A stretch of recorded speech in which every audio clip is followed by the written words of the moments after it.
And now to our first conversation. Well, the world economy's fragile recovery from the COVID-induced crisis is now threatened by Russia's war in Ukraine. We see soaring oil prices rallying globally. See rising energy costs, biting, stoking inflation that was already on the rise before the war in Ukraine. For analysis now, we have Femi Adeyemo, CEO, Energy, joining us in the studio. Good morning. Great to have you. Good morning, Laddie. Yeah, And so thank you for having me. yes, Good morning, Lagos. Good morning, Nigeria. yeah. So first, it was quite interesting times. Right now. First, it was the pandemic. Right. That saw oil prices go as much as to zero last time, and now we have this war between Russia and Ukraine sending oil prices to new highs. How are you seeing the markets right now? Like you said, it's interesting because, with the pandemic, oil prices, probably the lowest in history, and now it's at the highest. But for us as a nation, there is no difference, to the man on the streets. Maybe it's even worse now, because then it was the conversations around, we're not generating more, as much revenue as we would like as a country. But now oil prices are high, diesel prices, at the peakest that we've seen, and fuel scarcity everywhere. So that speaks to the need for us as a nation to be secured when it comes to energy. We can't continue to rely on refining our crude outside the country and then bringing it back. So it's important that as much as possible across that energy value chain, we need to be able to control our destiny. Either it's on the crude side, getting the final product, or even on the energy transition. Because, even in Europe now, you're now hearing a lot of move towards energy transition. Because even in Europe, they relied a lot on, the gas from Russia. Exactly. And everybody's running around. So we need to be intentional as a nation to control our destiny. And for us, as a proponent of renewable energy, we say anything that you can control, that's what you need to do now. And that's why, as much as possible, we've been advocating for solar. Of course, there might be arguments around how much of that do we also manufacture in country. But as a company today, and as one of the leaders in this industry, we advocate for as much that you can manufacture locally. You need to start manufacturing now. Right. Because for businesses to be sustainable, 625 litre diesel, that's incredible. At 625 naira a litre, it's not sustainable. Talking about this gas issue, the reliance with Europe relying heavily on Russian gas, and right. Recently I saw the federal government, talking about investment, in that in our gas sector, so that we can actually, fill that gap, that Russia. And I'm looking at, what do you think about that? Even the U.S. now, right? Everybody, President Donald Trump hates him or like him. Then it was American first. Now it's a case of even Americans are trying to solve their own problem, right? So, I don't think America is ready for us now to say, oh, come and invest so that Nigeria can help plug the gap in Russia or in Europe. We need to, again, as a nation, begin to take our destiny in our hands and not to wait for handouts from anybody, because when the chips are down, they will look after themselves first, right? And that's what is happening. You realize now that, Germany are looking for what they can do to be self-sustaining and not relying on Russia again. So we need to look inward. What can we do as a nation? And to be frank, government had been doing, we know the decade of gas that is happening in Nigeria. We've also seen a lot of government support, even in renewable energy, but is it being channeled to the right sector or to the right sector of the economy? Because what we've seen in the renewables is most of the capital that is available now. Yes, we love people in the rural communities. It can reduce the rural-urban migration, but the SME that is the bedrock of the economy, they're not feeling the impact of what the government is doing, and that's why I mean, you see a lot of Nigerians moving abroad, and those are the brain power that we have that needs to stay here and help the government to resolve all of this conundrum that we are into today. Quite interesting. You talked about soaring diesel prices Right. earlier, and obviously this is more of a head cost for some of the businesses that rely heavily Absolutely. on diesel at this point, and it could actually lead to some of them actually closing shop the way it's going. So, how do businesses hedge against this risk right now? All right. I mean, fantastic question. My organization, of course, there are a lot of solar companies, so it's not about my company alone. But what has happened in the last 4 or 5 years is we've seen a lot of foreign investment into the renewable energy sector that has now allowed people to be able to pay for renewable energy or solar energy almost on an ongoing basis or pay-as-you-go basis. So the reason why a lot of Nigerian business owners or even homeowners had not switched was because of the initial capital cost. But now there are a lot of, companies like us and a few other ones that will say, you don't need to buy outrightly. How much are you spending on diesel on a monthly basis? I can install solar on your roof, either in your factory or in your SME or in your quick service restaurant, and then you pay on a monthly basis. So when diesel was 300 naira a liter, that made sense. Now at 625 naira a liter, it's made even more sense for Nigerians to begin to take that control of their energy consumption, because, the business owner that had switched 2 years ago, a year ago, they have a fixed cost. So diesel prices rising or not, they have edged themselves against that. And my advice will be that for anyone, any business owner that is still sitting on the fence, our phones had been ringing almost around the clock in the last 2 weeks. So my advice is control it now. We don't hope that what happened in Lebanon last year will happen, where, subsidy was removed and it was chaos. Even the renewable energy companies then that were offering lease to own or leasing, they were like, no more leasing, you pay me cash, otherwise, because I also have limited inventory.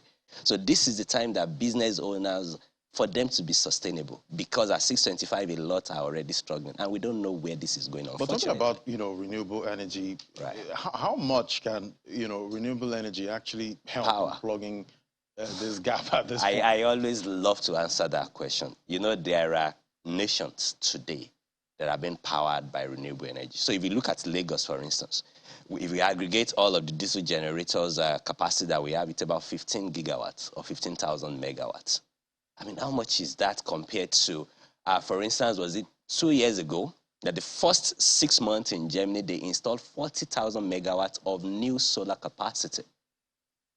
So it's a function of the will and also government supporting, because, we've been around for about 8 years now. There are other solar companies. There is also a limit to what private sector can do. And that's why if you look at all of the countries that had taken that step, and I'm talking of Australia, I'm talking of even the US during President Barack Obama going to solar farms, commissioning 100 megawatts here, 200 megawatts there. But what are we doing? We're only doing in the rural communities. Again, no disrespect to people in the rural communities, but if our economy will take off, if we will be self-sustaining and we are not going to be waiting for handout from the West, we need to take that move, make that bold move. And I tell you that indeed, if we're ready today, if the regulation allow Lagos State, and Lagos State had been very, very progressive around this.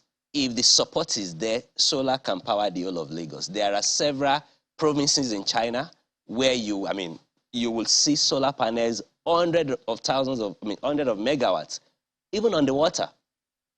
So we have waterways in Lagos, some of them that are not used, that we can put solar panels on it. And then we can be self-sustaining in Lagos. Rivers State has tried it. Edo State have tried. Government needs to support, and let us stop, waiting on so there's a lot of any other innovation, nation. Innovation going is there. on in that with renewable energy. Okay. Absolutely.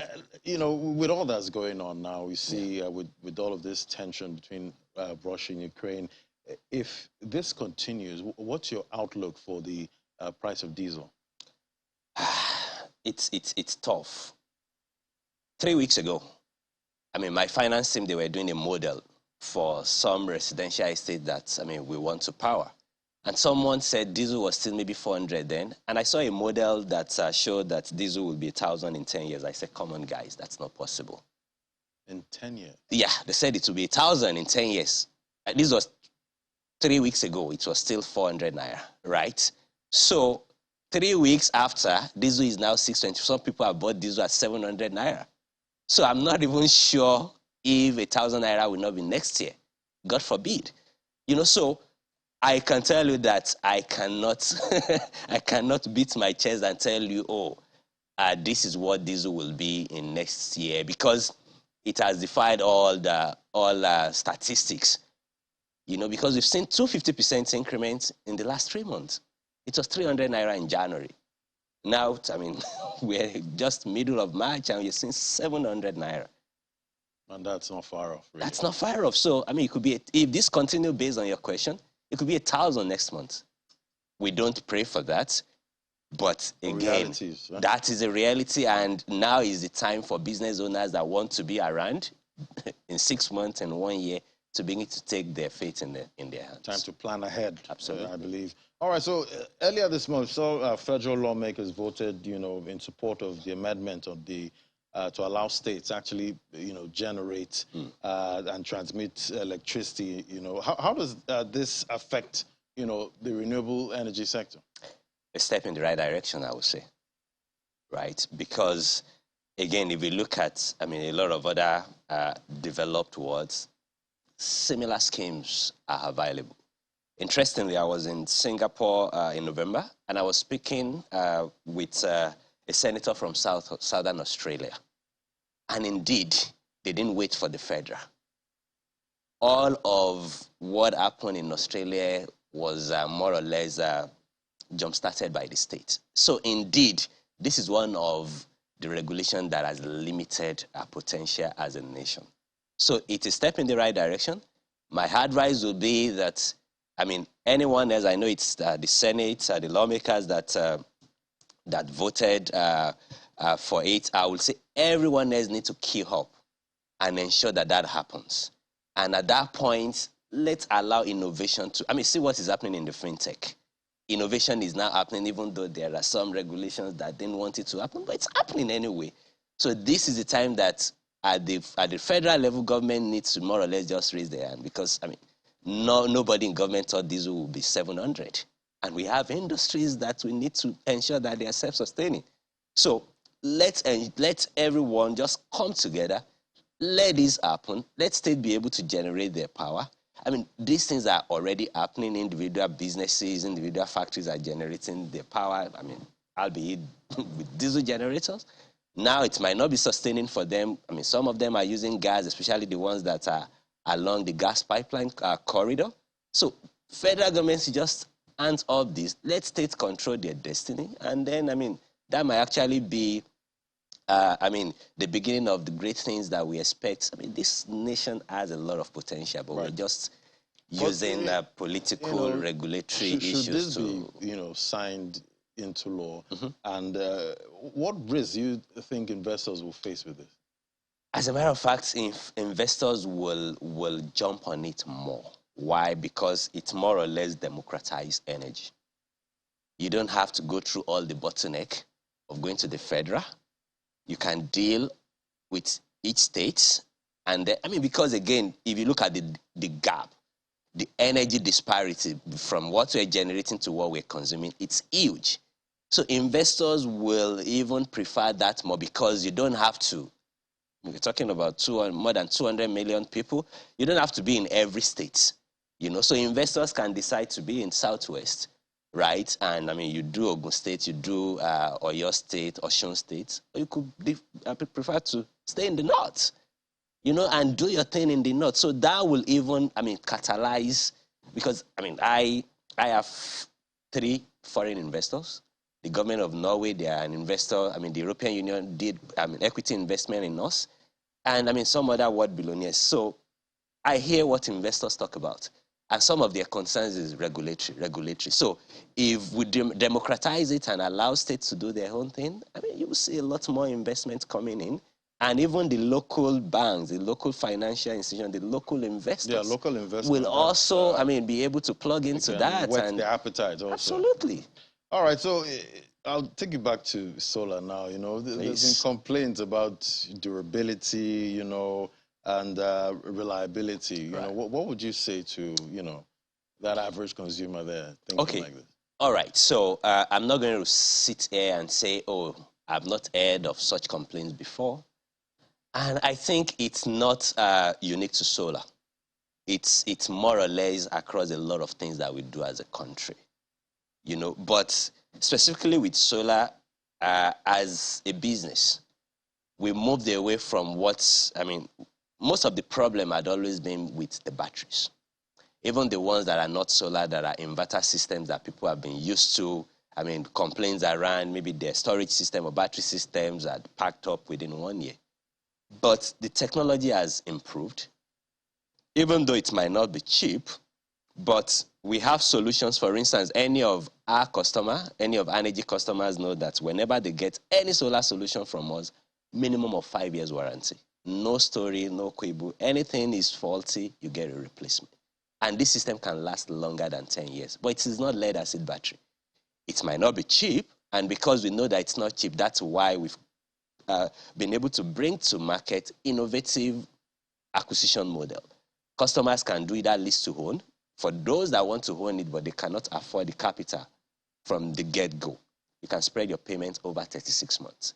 At that point, you see what you're paying on a monthly basis. It is cheaper than what you would spend, even when diesel was 300 naira. Now diesel is 625, right? And for businesses... How durable, though?